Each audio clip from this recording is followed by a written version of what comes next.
And how much does it help you when you get Aaron Jones rolling like he was tonight? Yeah, a ton, Pete. I think that's the key for the offensive line and the pass rush. We haven't had the run game anywhere near this efficient the last 4 or 5 weeks, I think. So to have both those guys, I thought Aaron ran excellent. Jamal was great. Both those guys, I think, combined for over 160 yards. That's a credit to them, a credit to the offensive line. I thought Steno had a really good plan this week. In the run game, I thought Matt was dialing them up and going back to calls. I just thought it was an expert level way that Matt called it tonight, and then obviously we executed the way we needed to. I'm really proud of the guys up front. Mike Spofford? Yeah, Aaron, can you just talk about how you feel about where this team sits right now with the 3-game lead in the division, still in the hunt for the top record in the NFC? Yeah, I like where we're at. I think we've had, obviously last week was a tough one and losing in overtime to a good football team, but to bounce back against a division rival in a game that could really put us in the driver's seat. We played the way we need to play. I said before the game, I believe it. If you want to be a great team, these are the kind of games you got to win. And I thought we went out there and set the tone on offense and the end of the last scrimmage, and we're efficient throwing the ball. And that just stayed steady the entire night. Obviously, our defense coming up with some big plays. Preston, I thought, had a really good game. And obviously around the ball, important plays, Z, strip sack, Savage with a couple picks was excellent. We had our hands on a number of footballs. It's tough to play in the elements sometimes. That's why we love the friendly confines of Lambeau Field in the wintertime, because there's a lot of elements, like I mentioned before, the footing, also the wind. We've had wind in the last 3 or 4 home games that makes it difficult to throw at times for guys who aren't used to this weather.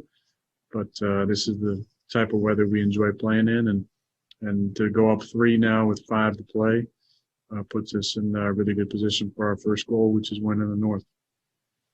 Rob Domofsky? Aaron, I know your numbers are obviously trending toward, some of the best that you've ever had, but in terms of just command, comfort, just feeling the offense, where does this sort of rank for you in terms of just seasons that you've had like that? I mean, not using numbers necessarily as the barometer. Yeah, that's tough, Rob, because I played in that other offense for so long. I knew it just inside and out. I think the beauty in this year is the subtleties of simplicity that I feel like Matt implemented in the offseason. And it's really allowed me to feel super comfortable with the plan every week, with my responsibilities, with my checks. And I think that's why I've been playing well. Obviously, I've got my legs underneath me, and my health has been great, thanks to, the work I've put in, but also the way I've been protected this year. We've had, Tom just mentioned, 10 of the 11 games, 0 or 1 sack. For a soon-to-be 37-year-old, I mean, that's my dream. I mean, that's an amazing feeling to go home and not be feeling like a almost 37-year-old. And I've been feeling really, really good all season, so I appreciate those boys up front. But this was a really important game for us. I think we downplayed it in the right way to not put any added pressure on ourselves. But huge momentum for us winning this one as far as the division is concerned. And obviously we're in the mix for the top seed as well. Brian Wood? Aaron, back to that offensive line. Obviously, as you know, the Bears' defensive front has been what's really headlined that franchise the last few years. I'm not even sure the last time an offensive line did to that front what you guys did tonight. What did you see from those guys up front? Yeah, I thought they played really good. I think the interior guys in the run game are very important against that front, and obviously the exterior guys on the passing game. And I thought, both Billy and Dave, Dave is just such a rock over there. It's just, you just have so much confidence with him on that side. But Mac, traditionally lines up on the offensive right. So tough task for Billy. I thought we did a nice job of just giving him a bunch of different looks. He's a premier pass rusher, one of the top players in the game. And you got to, put some different things in his face. Guys chipping him, body presence, movement, just so he can't get comfortable because he's a game wrecker. And I thought we did a great job up front. And then, I'll go back to it again, but I think schematically, we had a really good plan and it was executed great, which the coaches don't have a part in.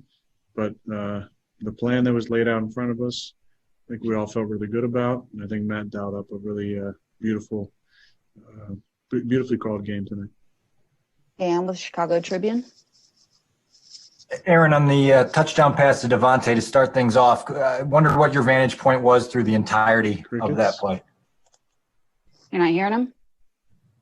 Okay. Dan, we'll come back to you. Go ahead, Bill Huber. Hey, Aaron, going back to what Wes is talking about, having a liking of history. This is 100 wins now for you guys against the Bears. Obviously, you've been a part of 19, 20 counting playoffs. What does that mean to you? Yeah, it means a lot. I mean, that's 20% of the wins, which is pretty special. It's been a great rivalry. I've been, obviously a fan of the game since as long as I can remember. A lot of my favorite childhood memories are tied to watching football on TV. So it's special to be a part of this rivalry. There's a few rivalries like this in all of sports, one or two in just about every league. And this is one of the premier ones, obviously, that the NFL has had forever. That's why we start off seasons playing each other. And it's fun to be a part of it. Proud to be just another one of the guys in the lineage of Green Bay quarterbacks. We've got an opportunity to lace them up against Chicago, and we've obviously won a good deal of my starts, so I feel good about where we're at. With Farvey and then me, I think we were down a decent amount in the series, and now we're up 5. Aaron Nagler.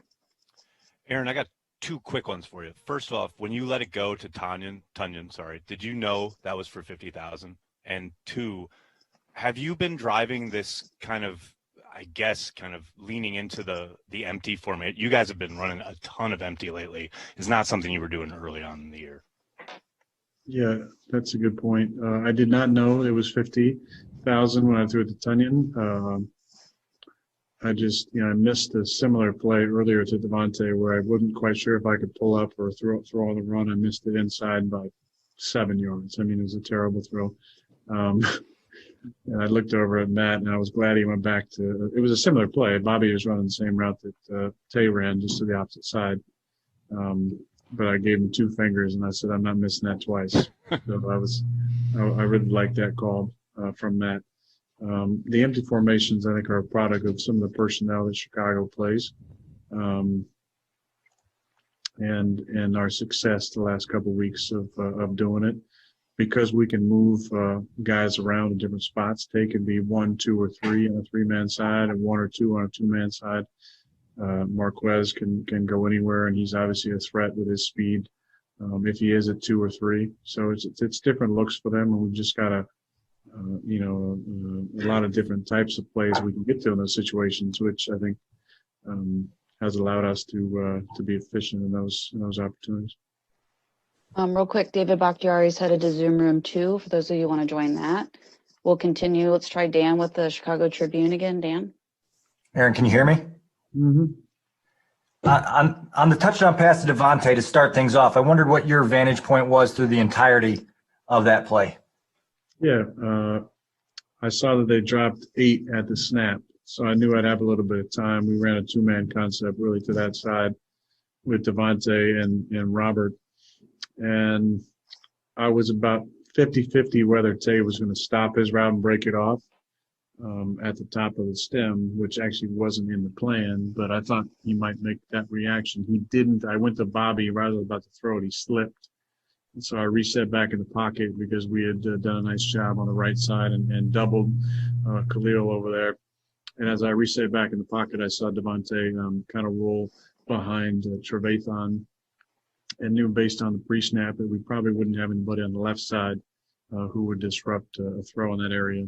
So I just tried to put it high, knowing Devontae's got such a great leaping ability. And obviously came down with it. We'll do 2 more. Tom Silverstein. Aaron, so in 2 weeks you've played 2 top 10 defenses and scored 70.